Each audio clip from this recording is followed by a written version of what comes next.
Les enfants de la licorne de Maya Alonso aux éditions Atlantis. Dans l'Hérault des années 1970, une demeure ancestrale abritant un secret est vendue aux enchères à une mystérieuse brésilienne. La famille expropriée va réagir à sa façon. Certains sont meurtris, voire anéantis, d'autres se rebellent. Un roman où l'enfance, l'amour, la mort, l'histoire et les légendes se déclinent sur une terre souveraine.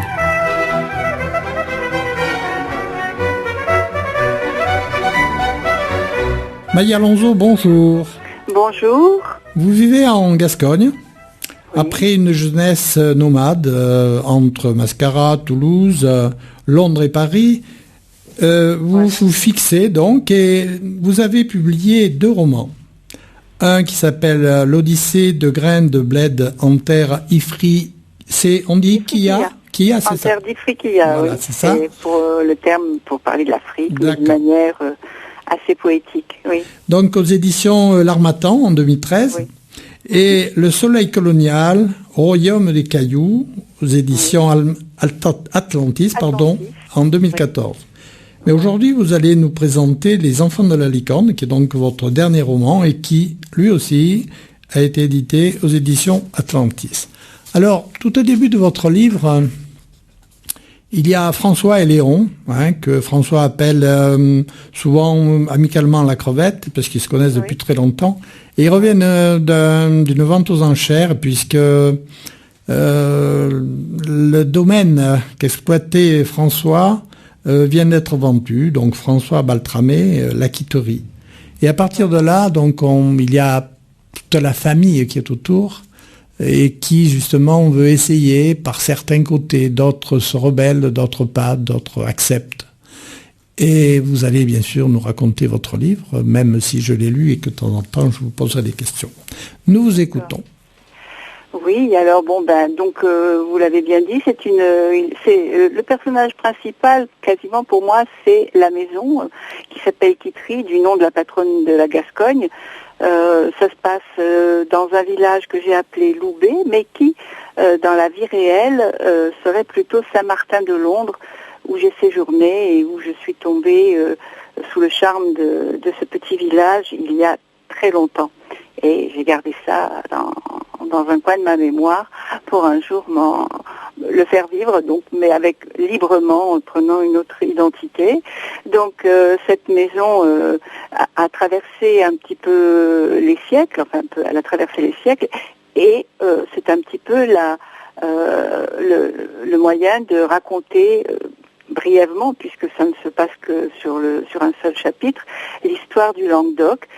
Cette maison en est un peu le reflet, voilà. Donc cette maison est dans le cœur d'une famille qui est très très attachée et les vicissitudes de la vie du viticulteur fait que cette maison est finalement saisie puisqu'il ne peut rembourser ses dettes et qu'elle est vendue à une mystérieuse étrangère qui veut absolument arracher cette maison et s'en emparer. Et ce qui fait qu'on se pose pas mal de questions parce qu'elle a beaucoup d'argent, donc elle aurait pu choisir n'importe quel autre lieu plus représentatif ou plus confortable, mais c'est cet endroit qu'elle voulait et pour cause, il y a tout un mystère qui relie cette femme à cette maison et donc par ricochet à la famille qui perd c'est le lieu où ils étaient heureux. Voilà. Alors, il y a des personnages importants que je trouve dedans. Il y a Sébastienne, qu'on appelle communément Tienne, et Ludovic. Alors, c'est assez surprenant parce qu'ils sont cousins, et Sébastienne est plus virulente que ne l'est Ludovic. Et Ludovic, en plus, va tomber sous le charme de la brésilienne. Voilà, et oui, ce sont les aléas de la vie. Oui, Tiane est un personnage absolu. Elle a 15 ans. Et 15 ans, c'est... un jour, j'étais tombée sur cette phrase de Paul Claudel qui disait « L'adolescence n'est pas faite pour le plaisir, elle est faite pour l'héroïsme ». Et c'est un petit peu ça, voilà. Tiane, elle veut être une héroïne. Elle veut chevaucher la licorne des contes de sa grand-mère, cette grand-mère Mamie-Belle qui est aussi très importante dans dans ce roman et qui est un peu la colonne vertébrale de la famille, comme souvent nos anciens, hein, ils sont toujours le pilier. Et Tian, avec sa grand-mère, a un lien vraiment privilégié et l'une et l'autre, l'une est à l'aube de sa vie, l'autre au déclin, et il y a donc une jonction entre elles qui, pour moi, était importante de raconter. C'est vrai que Mamie-Belle est quelqu'un qui est aussi très attachant et qui est en fait, comme vous l'avez dit, le pilier de cette famille. Oui. Mais il y a aussi la petite sœur Zouzou, et où on va découvrir petit à petit, où elle a une étrange façon de percevoir, de ressentir les choses avant tout le monde. Oui, parce que pour moi, l'enfance, c'est l'innocence, et c'est justement les relations invisibles avec la nature, avec ce qu'on pourrait parler ce qu'on pourrait penser être, ce qu'on pourrait dire paranormal. Elle baigne dans l'union avec la nature, dans tout ce qu'elle a de plus mystique, d'une certaine manière. Là, il y a aussi une phrase qui est à la page 63 qui m'a interpellé, qui dit « La réalité, mon enfant, la réalité se trouve dans nos cœurs. C'est là que nous gardons nos souvenirs. Personne ne peut nous les prendre.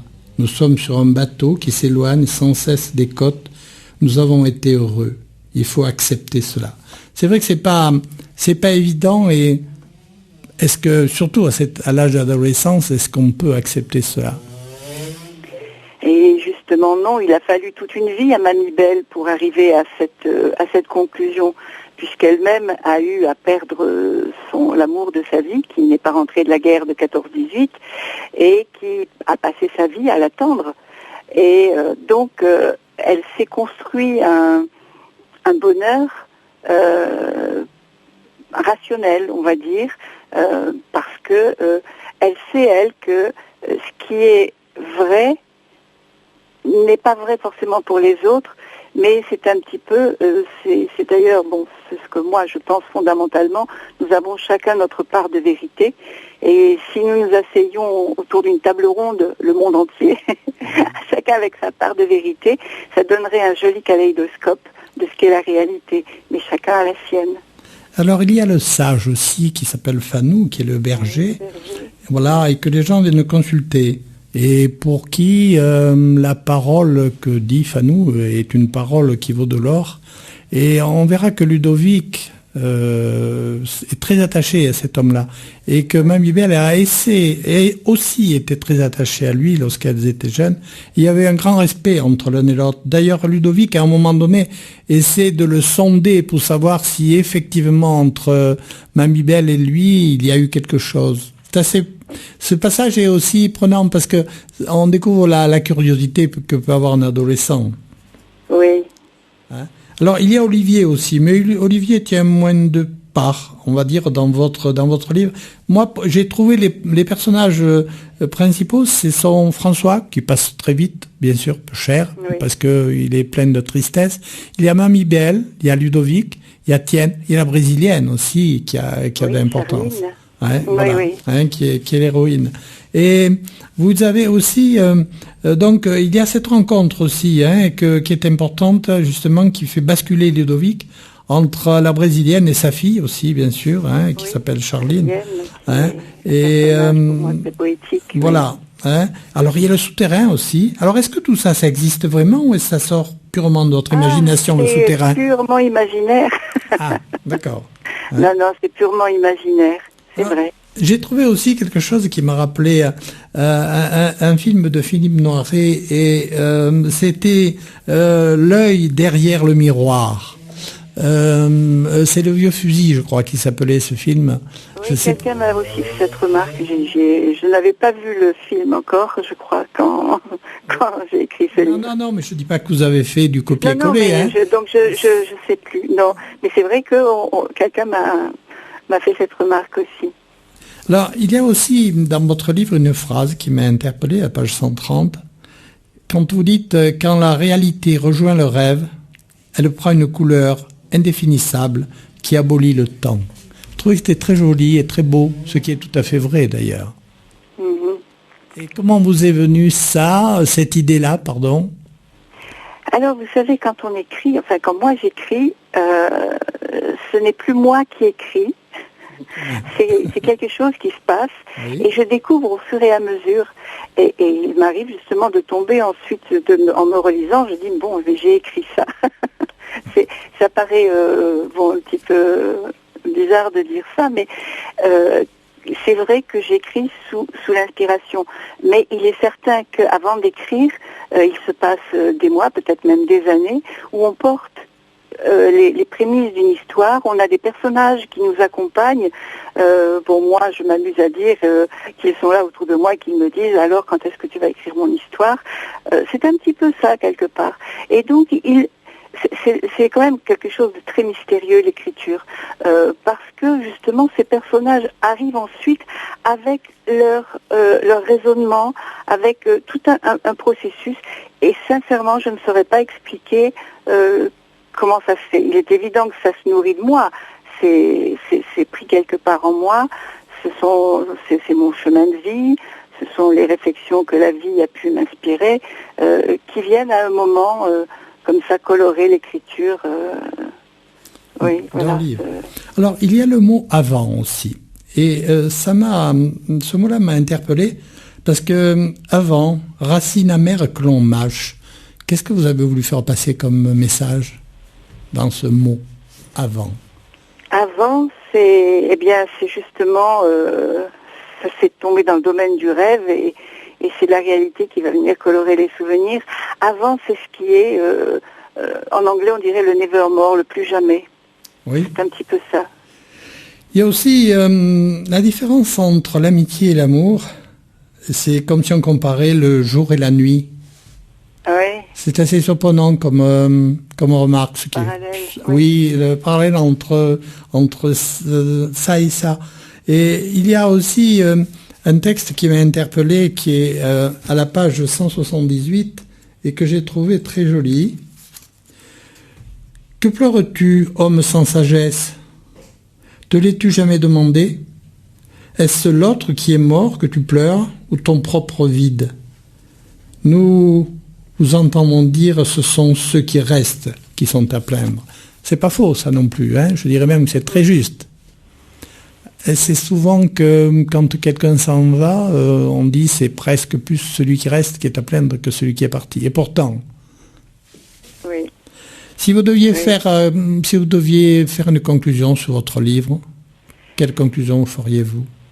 Alors, qu'est-ce que je dirais? Que c'est une histoire qui mêle justement la découverte de l'amour, ou l'amour perdu, l'amour raté pour Fanou, l'amour perdu pour Mamie Belle, la quête de l'amour pour Tiane, qui est amoureuse de son cousin, qui lui ne l'aime pas, et finalement ce sont des amours qui flottent un petit peu à la dérive, et la mort vient couronner l'amour quelque part. Je m'aperçois en vous le disant que effectivement la mort est la réponse à cette absence d'amour ou à cet amour flottant.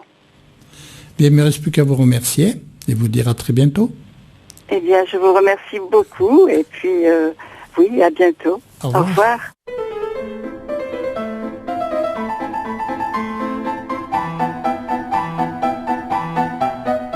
Tiane, la plus belliqueuse des Baltramées, va tout mettre en œuvre pour récupérer le domaine de la quitterie, à la brésilienne, en qui elle voit la Buse, référence à Simon de Montfort, ennemi mortel de ses ancêtres. Les enfants de la licorne, un roman de Maya Alonso aux éditions Atlantis.